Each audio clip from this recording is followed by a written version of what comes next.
Hello friends, आज हम बात करेंगे आरबीएसई बोर्ड यानी माध्यमिक शिक्षा बोर्ड राजस्थान ने अभी जो एनसीईआरटी का नया सिलेबस लागू किया गया है, इस नए सिलेबस की पहली प्रश्नावली को मैंने पढ़ाना शुरू कर दिया है और प्रश्नावली 1.1 का मैं आपको पहला प्रश्न पढ़ा चुका हूं। यदि आपने उस क्लास का वीडियो नहीं देखा है तो आपको लिंक डिस्क्रिप्शन बोर्ड में मिल जाएगा, वहां जाकर आप पहली प्रश्नावली का वीडियो देख सकते हो। आज मैं बात करूंगा प्रश्नावली 1.1 का दूसरे प्रश्न की। आज मैं आपको कौन सा प्रश्न पढ़ाऊंगा? दूसरा प्रश्न। तो चलिए शुरुआत करते हैं। उससे पहले एक छोटी सी रिक्वेस्ट है, अभी तक भी आपने इस चैनल को सब्सक्राइब नहीं किया है तो प्लीज आप सबसे रिक्वेस्ट है इस चैनल को आप जरूर सब्सक्राइब करिएगा। और साथ ही एक महत्वपूर्ण बात बता दूं, देखिए साथियों, अभी तक भी यदि आप मेरे व्हाट्सएप ग्रुप से नहीं जुड़े हो तो आपको व्हाट्सएप ग्रुप का लिंक डिस्क्रिप्शन बोर्ड में मिल जाएगा, वहां जाकर आप सीधे मेरे से व्हाट्सएप ग्रुप से जुड़ सकते हो और वहां पर आपको मैथमेटिक्स यानी गणित से संबंधित किसी भी प्रकार का किसी भी प्रश्न में कोई भी डाउट हो आप सीधा मेरे से पूछ सकोगे और वहां पे मैं आपको उस प्रश्न का आपको सॉल्यूशन बताऊंगा। तो चलिए शुरुआत करते हैं। आज हम प्रश्नावली 1.1 का दूसरा प्रश्न। कौन सा प्रश्न? दूसरा प्रश्न। देखिएगा साथियों, दूसरा प्रश्न करने के लिए आपको कुछ बेसिक नियम पता होने चाहिए। यहां पे जो मैंने आपके बेसिक नियम लिखे हैं, यह बेसिक नियम आपको दूसरा प्रश्न करने के लिए काम आएंगे। यानी जो आप दूसरा प्रश्न करोगे तब आपके यह नियम उस दूसरे प्रश्न में काम आएंगे।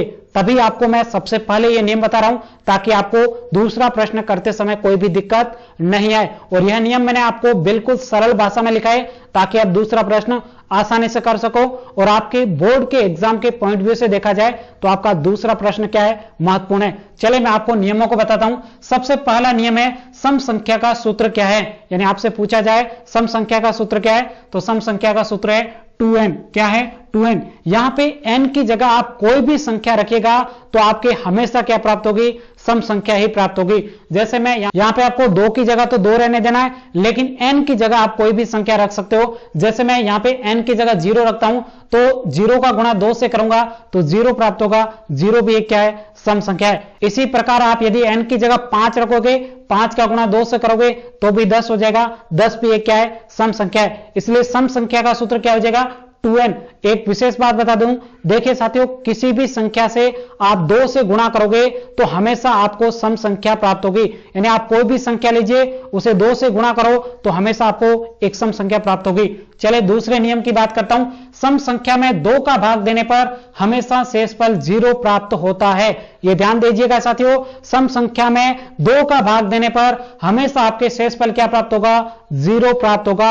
यह विशेष नियम है, ध्यान दीजिएगा साथियों। अब देखिएगा साथियों, कुछ विद्यार्थी कहेंगे कि यहां पर 2 का ही भाग क्यों दिया जा रहा है, 3 का क्यों नहीं दिया जा रहा है? तो साथियों, आपने पहली कक्षा में एक परिभाषा पढ़ी होगी, सम संख्या किसे कहते हैं। तो वहां पर आपने पढ़ा होगा कि जिस संख्या में 2 का भाग पूरा जाता है वह एक सम संख्या है। इसलिए यहां पे किसका भाग दिया जा रहा है? 2 का भाग दिया जा रहा है।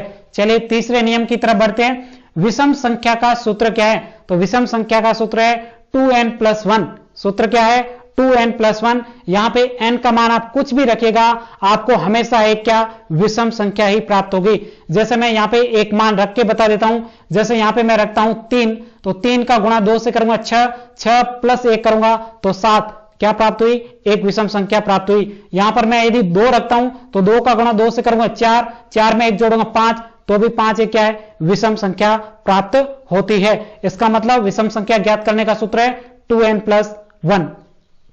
अब देखिएगा चौथा नियम है, विषम संख्या में 2 का भाग देने पर हमेशा शेषफल 1 प्राप्त होता है। यानी आप विषम संख्या में 2 का भाग दोगे तो हमेशा आपको क्या प्राप्त होगा? 1 शेषफल प्राप्त होगा।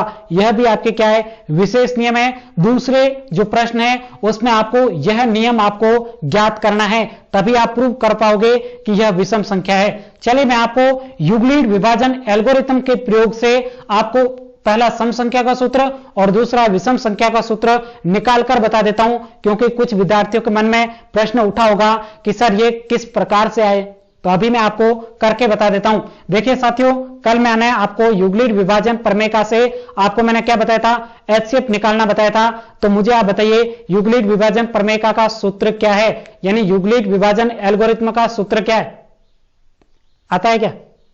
चलिए बहुत अच्छी बात है। ए बराबर क्या होता है? ए बराबर BQ प्लस क्या होता है? आर होता है। यहां पर ए सबसे बड़ी संख्या है और बी सबसे छोटी संख्या है, क्यू यहां पे भागफल है और यहां पे आर क्या है, शेषफल है। यहां पे साथियों जो ए है यह मान लेते हैं कि ए क्या है, एक सम संख्या है। यदि ए सम संख्या है तो इसलिए यहां पे आप देख सकते हो सम संख्या होने के लिए आपको यहां पे 2 के गुणा में होना ही चाहिए। तो यहां पे बी की जगह क्या हो जाएगा, 2 हो जाएगा और यहां पे क्यू की वैल्यू कुछ भी हो सकती है, इसलिए क्यू की जगह आप क्या लिख सकते हो, एन लिख सकते हो। तो यहां पे एन लिखा। अब मुझे बताइए आर का मान क्या होगा।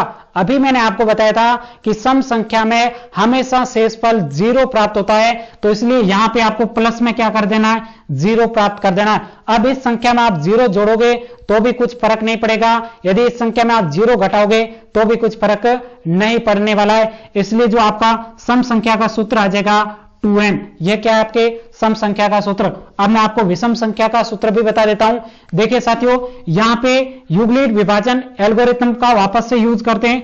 a बराबर बी क्यू प्लस क्या है, आर है। a बड़ी संख्या है, b छोटी संख्या है। यहां पे आपको सबसे पहले मान लेते हैं हम, माना a क्या है, एक विषम संख्या है।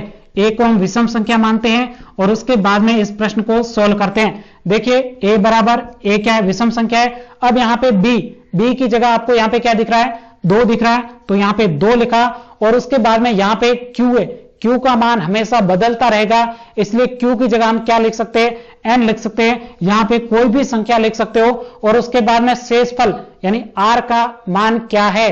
तो मैंने आपको यहां पे एक लाइन लिखाई है, विषम संख्या में 2 का भाग देने पर हमेशा शेषफल 1 प्राप्त होता है, इसलिए यहां पे प्लस में 1 कर देते हैं। तो आपके विषम संख्या का सूत्र आ गया 2n + 1। यह आपके क्या है, विषम संख्या का सूत्र। यह आपके क्या प्राप्त हुआ है, सम संख्या का सूत्र। यह सूत्र आपके आगे दूसरे प्रश्न में काम आएंगे, इसलिए आप इन जो नियम मैंने आपको बताया यह आप अच्छे तरीके से समझिएगा।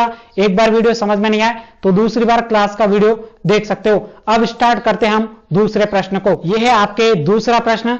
देखिएगा दूसरा प्रश्न है, दर्शाइए कि कोई भी धनात्मक विषम पूर्णांक, यहां पे विषम पूर्णांक की बात की जा रही है, जो 6q + 1 या आपके 6q + 3 या आपके 6q + 5 के रूप का होता है, जहां q कोई पूर्णांक है। कुछ प्रश्न में आपको समझ में आया, नहीं आया? चलिए मैं आपको इजी भाषा में समझाता हूं।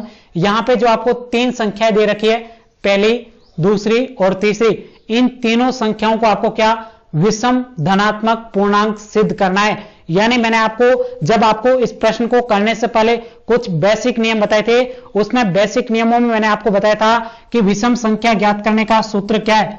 मैंने आपको क्या बताया था, विषम संख्या ज्ञात करने का सूत्र 2n + 1। वह आपको जो सूत्र है 2n + 1 आपको इन तीनों संख्याओं से प्राप्त करना है, तभी आपके सिद्ध हो जाएगा कि ये जो 3 संख्याएं हैं ये आपके धनात्मक विषम पूर्णांक है। बात आई अब समझ में। अब स्टार्ट करते हैं इस प्रश्न को कि आपको बोर्ड के एग्जाम की कॉपी में इस प्रश्न को किस प्रकार से हल करना है। यहां पे आपको समझाने में थोड़ा जरूर समय लग रहा है, लेकिन आप जब बोर्ड एग्जाम की कॉपी में इस प्रश्न को करोगे तो आप सेकंडों में इस प्रश्न को सोल्व कर सकते हो। चलिए स्टार्ट करते हैं। इस प्रश्न को करने के लिए आपको यूक्लिड विभाजन एल्गोरिथम याद होना चाहिए। कितने विद्यार्थियों को याद है? क्या आपको याद है? याद है? बहुत अच्छे, बहुत सारे विद्यार्थियों को याद है। चलिए मैं यहां पे लिख लेता हूं, यूक्लिड विभाजन एल्गोरिथम।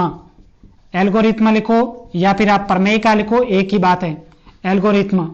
अब देखिए यूक्लिड विभाजन एल्गोरिथम है, a बराबर bq + r, a बराबर bq + r। a यहां पे बड़ी संख्या है, b यहां पे छोटी संख्या है, q यहां पे भागफल है और r यहां पे शेषफल है। अब आप मुझे बताइए, पहली संख्या, ये दूसरी संख्या और ये तीसरी संख्या, इन तीनों संख्याओं में b का मान क्या है? कौन कौन बता सकते हैं? देखता हूं आप में से कितने विद्यार्थी ब्रिलियंट है, जल्दी से बताइए। सोच लो एक बार माइंड में, आपने क्या सोचा है? क्या सोचा है? चलिए मैं आपको बताता हूं, देखना आपने सही सोचा है या फिर गलत। देखिएगा b का वैल्यू है वो आपके, मैंने कल भी आपको बताया था कि q के पास वाली संख्या क्या होती है? b होती है। तो यहां पे जो b की वैल्यू है वो आपके क्या है? 6। क्या है? 6। किन किन विद्यार्थियों ने 6 को सोचा था? जल्दी से बताइए, क्या आपने 6 सोचा था? तो बिल्कुल सही सोचा था। अब आपको बताता हूं, यहां पे आपको मैंने अभी तक क्या कराया इस प्रश्न में, सबसे पहले यूक्लिड विभाजन एल्गोरिथम लिखिए, उसके बाद में उसका सूत्र लिखा है। अब मैंने आपको यहां पे b की वैल्यू बताई है। अब यहां पे विशेष तौर पर ध्यान देना, क्योंकि बहुत सारे विद्यार्थी इस शेषफल के कारण इस प्रश्न को गलत कर देते हैं। आपको गलत नहीं करना है। अब मैं आपको शेषफल का एक फंडा समझा देता हूं, क्योंकि ये मैं आप जब 12th बोर्ड में आओगे तब मैं आपको अच्छे तरीके से इसको पूरा प्रूव करके समझाऊंगा, लेकिन अभी आपको इस प्रश्न को करने के लिए काम चलाऊ से समझाता हूं। देखिएगा, जो यहां पे शेषफल है, उस शेषफल का मान होता है वो आपके 0 से बड़ा या फिर 0 के बराबर होता है, लेकिन हमेशा ध्यान दीजिएगा इसका मान b से छोटा होता है। b का मतलब क्या आता है, भाजक, यानी जिसका भाग दिया जा रहा है उससे हमेशा शेषफल छोटा प्राप्त होता है। यह आप अच्छे से जानते हो, लेकिन आपको पता नहीं है। जैसे मैं आपको एक प्रश्न सोल्व करके बताता हूं। यहां पे देखिएगा, जैसे मैं यहां पे आपके 16 है, 16 में 4 का भाग देता हूं तो आपके 4 बार जाएगा और यहां पे आ जाएगा 16। अब 16 में 16 घटाऊंगा 0। यहां पे देखिएगा जो ये 4 है, क्या 4 से बड़ा कभी शेषफल प्राप्त हो सकता है? हो सकता है क्या? नहीं हो सकता, क्योंकि साथियों जब 4 से बड़ा यहां पे शेषफल हो जाएगा तो 4 का एक बार और भाग चल जाएगा, क्योंकि जब तक शेषफल 4 से बड़ा होगा तब तक भाग देते रहना है। जैसे ही 4 से छोटा शेषफल प्राप्त होता है तब भाग नहीं जाएगा और वह आपके क्या बचता है, शेषफल बचता है। यहां पे आपके शेषफल क्या क्या बचने की संभावना है, देखिएगा यहां पे 4 से छोटी जितनी संख्या है वो आपके शेषफल बचेगी। जैसे 4 से छोटा 0 से स्टार्ट करना है, 1 2 3, क्या 4 शेषफल बचेगा? नहीं बचेगा, क्योंकि मैंने कहा था कि 4 से छोटी संख्या तक ही शेषफल होती है। तो यहां पे देखिएगा ये संख्या तो टोटल कितनी है, 4 है, लेकिन यहां पे पहले कौन से नंबर पे आ रहा है, पहले नंबर पे 0 आ रहा है, लेकिन जो लास्ट वाली संख्या है शेषफल वो आपके 4 से 1 कम रहेगा। किसी भी संख्या का शेषफल पूछे, जैसे आपको कहा जाए 100 का भाग दिया जा रहा है तो शेषफल कितना बचेगा, तो यहां पे आपको शेषफल सबसे बड़ा बचेगा वो तो 99 बचेगा, लेकिन जो उससे सबसे छोटा शेषफल बचेगा वो आपके क्या बचेगा, 0 बचेगा। और टोटल शेषफलों की संख्या पूछी जाए तो हमेशा आपके जितना भाजक यानी जिसका भाग दिया जा रहा है उतने ही आपके शेषफलों की संख्या होती है। यह बात आपको समझ में आई। जैसे यहां पे 4 का भाग दिया जा रहा है, इसका मतलब अधिकतम 4 शेषफल ही बच सकते हैं।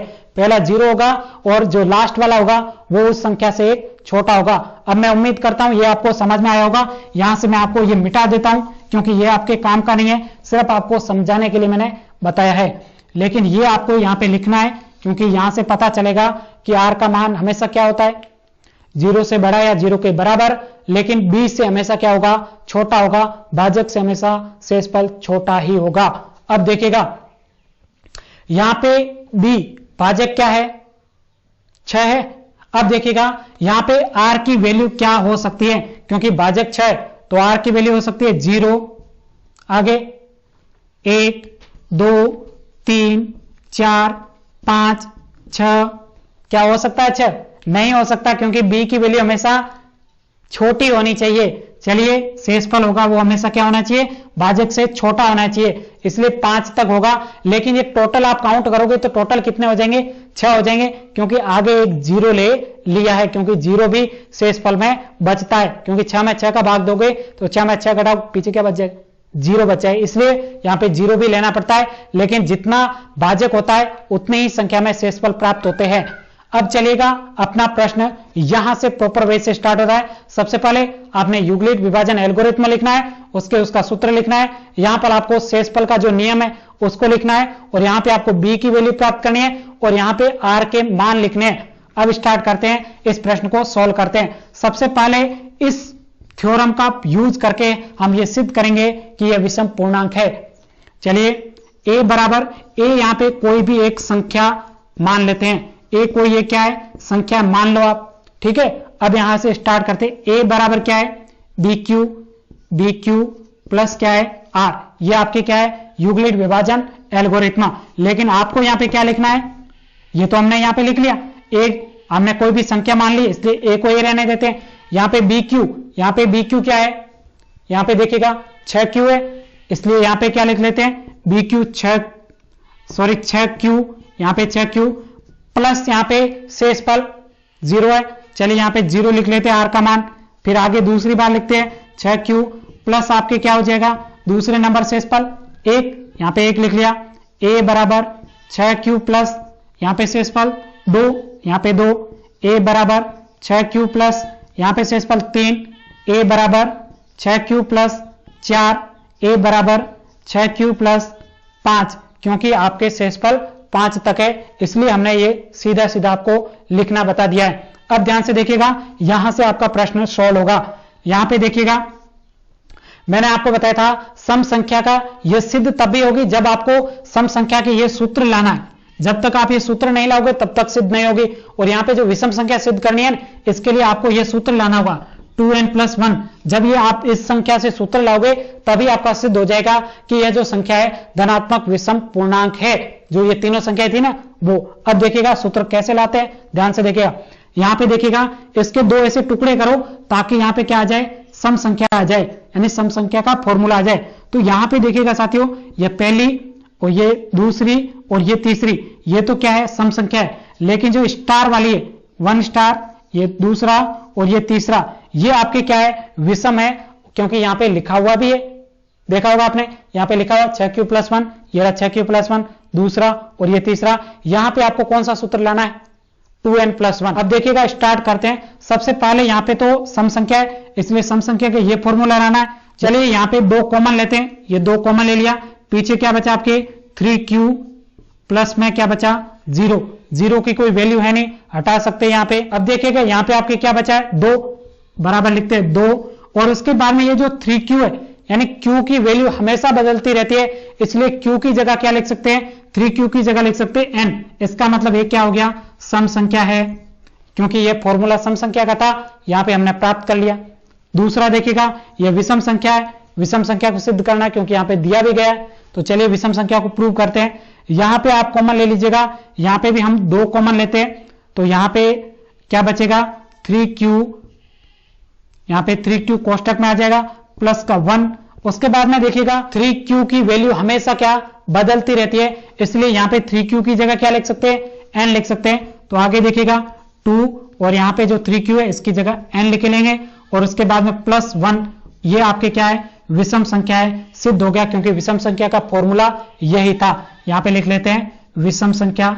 अब देखिएगा साथियों, यहां पे आपके लिखा हुआ है 6q+2, इसको आपको क्या सिद्ध करना है, यहां पे मैंने आपको बताया था सम संख्या प्रूव करनी है, यानी ये सूत्र लाना है। चलिए ये सूत्र लाते हैं। यहां पे आप देखोगे तो यहां पे हम 2 कॉमन ले सकते हैं। क्या ले सकते हैं, कॉमन 2 कॉमन ले सकते हैं। जैसे मैंने यहां पे 2 ले लिया और उसके बाद में यहां पे देखोगे तो ये पूरे कोष्टक में से कॉमन ले रहा हूं, ध्यान रखना। तो यहां पे बचेगा 3q प्लस आपके क्या बचेगा 1, यानी ये पूरा कोष्टक में आ गया। इसका मतलब आगे आपके क्या बचेगा, इसकी वैल्यू हमेशा चेंज होती रहेगी इसलिए यहां पे लिख लेंगे n। तो यहां पे हो जाएगा 2n। इसका मतलब हमने ये सूत्र सम संख्या के लिए प्राप्त किया था। तो ये सिद्ध हो गया कि ये कौन सी संख्या है, सम संख्या है। चलिए इसको सिद्ध करते हैं विषम, क्योंकि हमें दिया भी गया है। चलिए यहां पे देखिएगा, यहां पे आपको विषम संख्या सिद्ध करने के लिए इसको आपको किस प्रकार से लिखना होगा, कुछ आपको अपनी तरफ से एडिट भी करना होगा। चलिए एडिट करते हैं। यहां पे लिखना होगा 6q+2 प्लस आपको क्या लिखना है 1। आपको इस 3 को इस प्रकार से तोड़ना है, समझ में आया। यहां पे मैंने 3 है लिखा हुआ, वापस 3 ही है, लेकिन आपको इस प्रकार से ब्रेक करना है। चलिए यहां पे ब्रेक किया। उसके बाद में आप आगे देखिएगा, यहां से हम 2 कॉमन ले लेते हैं। चलिए 2 कॉमन लिया। अब देखिएगा 2 का भाग इसमें गया, 3q प्लस आपके यहां पे 2 में 2 का भाग 1 कॉमन आ गया। तो यहां पे 1 बचा, फिर आपके क्या बचा +1। तो यहां पे मैंने कहा था 3q + 1, इसका मान हमेशा चेंज होता रहता है इसलिए यहां पे रखेंगे 2n। चलिए यहां पे रखा 2n और उसके बाद में ये प्लस का 1। तो ये आपके क्या हो गया, विषम संख्या हो गई। ये प्रूव हो गया क्योंकि हमने ये विषम संख्या का सूत्र प्राप्त कर लिया है। चलिए चौथा करते हैं। यहां पे आपको सम संख्या प्रूव करना है, बिल्कुल इजी तरीके से कर सकते हैं। यहां पे आपको क्या कॉमन लेना है, 2 कॉमन लेते हैं। चलिए 2 कॉमन लिया। उसके बाद में देखोगे यहां पे पूरे में से कॉमन ले रहे, ध्यान रखना ये कोई राइट का निशान है, ध्यान रखिए। यहां पे 2 का भाग जाएगा 3 बार, 3q प्लस का प्लस, यहां पे 4 में जाएगा 2 बार। तो ये पूरा कोष्टक में आ गया है, यानी ये पूरी एक ही संख्या है और ये गुणा में 2 है। तो यहां पे ये संख्या हमेशा बदलती रहेगी। तो ये हो जाएगा 2n। इसका मतलब ये कौन सी संख्या है, सम संख्या है। हमने सम संख्या की ये सूत्र प्राप्त कर लिया है। अब यहां पे लास्ट बचा है, यहां पे बचा है, यहां पे भी आपको एक एडिटिंग करनी होगी। क्या एडिट करना है देखिएगा, यहां पे आपको लिखना है 2 यहां पे आपको लिखना है 6q प्लस आपके 4 प्लस 1 जोड़ के वापस देखोगे तो आपके 5 आ जाएगा, लेकिन अपनी तरफ से एडिट करने के लिए, क्योंकि यहां पे आपको सिद्ध करना है विषम संख्या, इसलिए हम एडिट कर रहे हैं। यहां पे एडिट कर दिया। अब यहां पे आपको कॉमन क्या आ रहा है, यहां पे 2 कॉमन ले लेते हैं। उसके बाद में 2 का भाग 2 इसमें कितने बार जाएगा, 3q प्लस के प्लस, यहां पे आपके क्या बचेगा, ये q है, ध्यान रखना। उसके बाद में 4 में जाएगा 2 बार, ये कोष्टक हो गया बंद। उसके बाद में प्लस का 1। अब यहां पे देखिएगा इसकी वैल्यू तो हमेशा बदलती रहती है, तो इसका मतलब आपके आगे जो मान आएगा वो आएगा 2n प्लस 1। इसका मतलब ये भी क्या है, विषम संख्या। तो हमने सिद्ध कर लिया, यानी इस प्रश्न में कहा था पहली संख्या ये इस संख्या को, और दूसरी इसने कहा था 3q प्लस ये दूसरी और ये तीसरी, इन तीनों संख्याओं से हमें विषम संख्या का सूत्र प्राप्त करके सिद्ध करना था कि ये जो तीनों संख्या थी ये धनात्मक विषम पूर्णांक है, जो हमने यहां पे विषम संख्या का सूत्र निकालकर सिद्ध कर लिया है। तो इसी प्रकार से आपको यह प्रश्न सॉल्व करना था। तो उम्मीद करता हूं साथियों यह प्रश्न आपको अच्छे तरीके से समझ में आ गया होगा, और अभी तक भी आपने इस चैनल को सब्सक्राइब नहीं किया तो प्लीज आप सभी से रिक्वेस्ट है चैनल को जरूर सब्सक्राइब करिएगा और वीडियो को कर दीजिएगा लाइक। आज के इस वीडियो में इतना ही। Thanks for watching.